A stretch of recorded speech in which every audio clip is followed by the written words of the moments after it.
Hello, I'm Miss Haber, and today I'm going to teach you how to make Pindakoeken.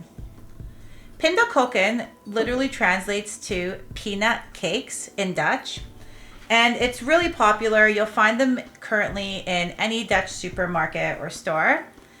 However, they originated in the 1930s. During the financial crisis, a lot of Chinese sailors found themselves out of work, and Pindakoeken became a popular item for them to prepare and sell as street vendors. The Dutch came to really like them, and so today they prepare these cookies regularly. They're topped with lots of peanuts, and hopefully you enjoy them as much as the Dutch do. I'm also going to be teaching you how to use proper measuring techniques. So the measuring techniques we're going to be using today include measuring cups and measuring spoons. And if we wanted to measure precisely to the ounce or the grams, use a scale. To prepare any recipe, you need to first gather all of your ingredients as well as all of your supplies that you'll need. And you should also prepare what you're wearing. So I've tied back my hair, I have taken off my jewelry, and I have put on an apron.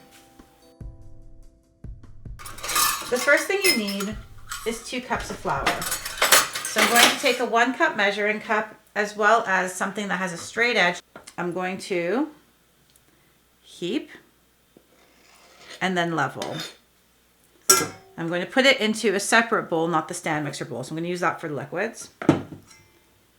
And then I'm going to now do my 2nd cup. So again, I'm heaping, leveling. I'll need a 1/4 teaspoon of salt. So I'm going to heap and level. You can see how using a scale will get you perhaps even more precise, but this is quite precise. Now I'm going to mix my dry ingredients together so that they're all fully incorporated. So my butter, I just took out of the fridge because they requested that this is cold, so you don't want to leave it out for too long. To measure butter, you can simply use the lines. So in this case, I need 1/2 cup. The line that indicates 1/2 cup and right here. So 2/4 cups is 1/2 cup. So I'll just follow that along and make a little indent so I have the mark. And then I'm going to cut that straight through.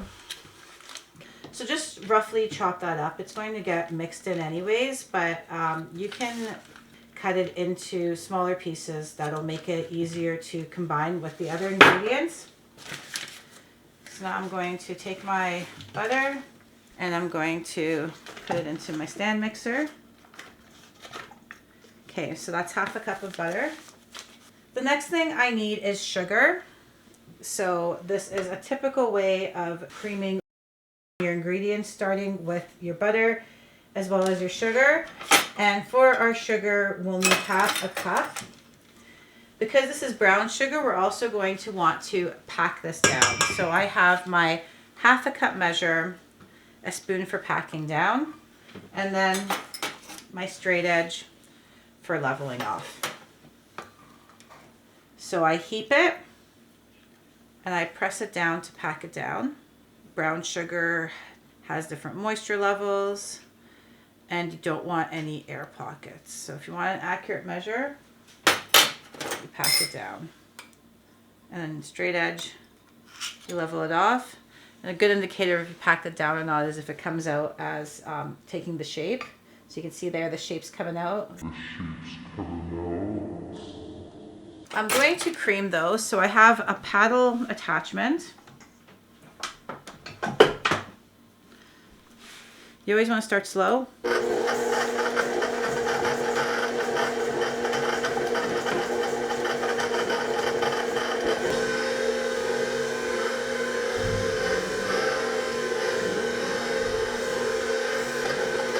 I'm now going to make it go faster.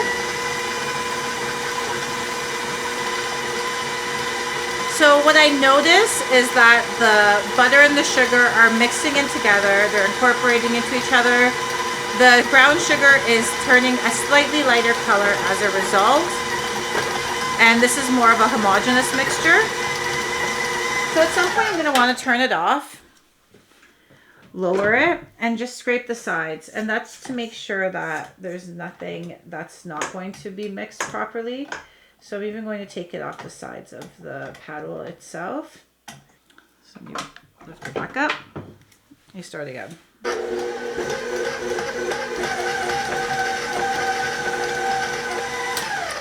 Now, 2 of these eggs need to be added to this mix. So the 3rd egg is going to be used for an egg wash. But the first 2 eggs are ideally at room temperature. Okay. So you're going to incorporate them one at a time. And I always like to crack my eggs using a flat surface. So there's 1 egg. Going to 1. So I'm going to do 1 at a time. Once it looks like it mixed in, you can add the second one. So again, I'm going to use a flat sanitized surface. I'm going to go a little bit faster. So eggs, if you are able to prepare them at room temperature, will actually give a bit of leavening to your cookies. So that's why you don't want them right out of the fridge. And it's best to let them sit out for a few hours if you know you're going to be using them for baking. So this is looking really good. I'm going to turn it off. So again, I'm going to just wipe down the sides to make sure everything's incorporated one last time. And then I'm going to run it for a few more seconds. So when I'm using my rubber scraper, I go along the side and all along the bottom.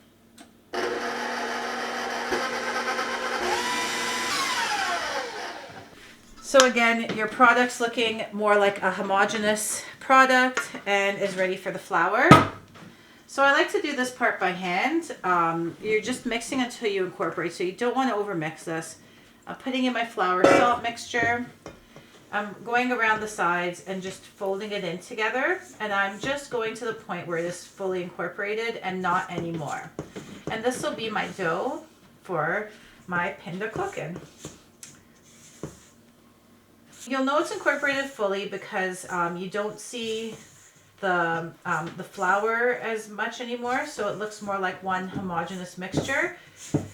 Doing it by hand does make the process a bit slower, but it also lets you have more control as to when it is fully incorporated. If I was going to use the stand mixer to do this incorporation stage, I would go to the slowest setting on my stand mixer. But anyways, in the end, you have a cookie dough.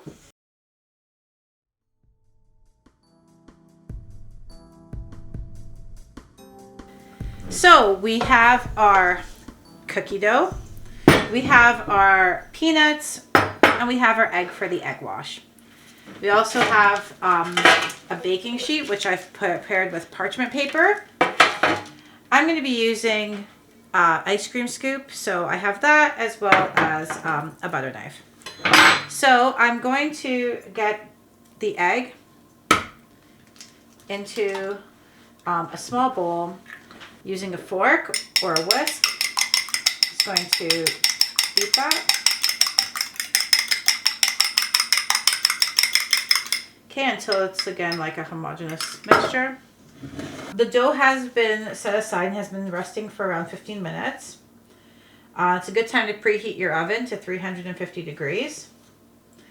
The idea behind the cookie dough now is you can roll it in your hands, or like I said, I'm going to use an ice cream scoop. And so I have different sizes of ice cream scoops at home, and I just pick the one I want for the job. So I like to stagger my cookies onto my cookie sheet, and so that's what I'm going to recommend that you do as well.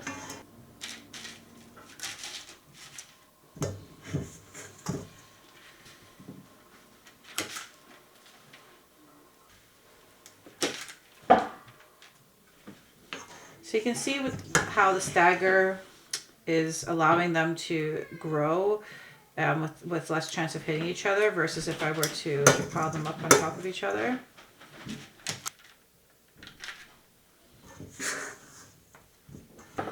So here are my staggered cookies. Okay, just forming them like that. So you now have your cookies staggered on a cookie sheet. You're going to take your pastry brush. You're going to dip it into your egg, and you're going to cover your cookies with the egg wash mixture. So this is going to give it a bit of a glossy look, and it is also going to help give it some browning or caramelization. So it'll add to the flavor, but it'll also add to the visual appeal. It's a little choice that I think in terms of sensory needs goes a long way. A lot of bread recipes will use an egg wash. Sometimes they'll add milk or water instead so that the color doesn't get quite as dark. So if you go with the direct egg, you're going to get a darker browning. The recipe calls for 2/3 of a cup of peanuts that have been shelled, are roasted and unsalted. So I have 1/3 of a measuring cup here, and I need 2/3. So I scoop till I heap it.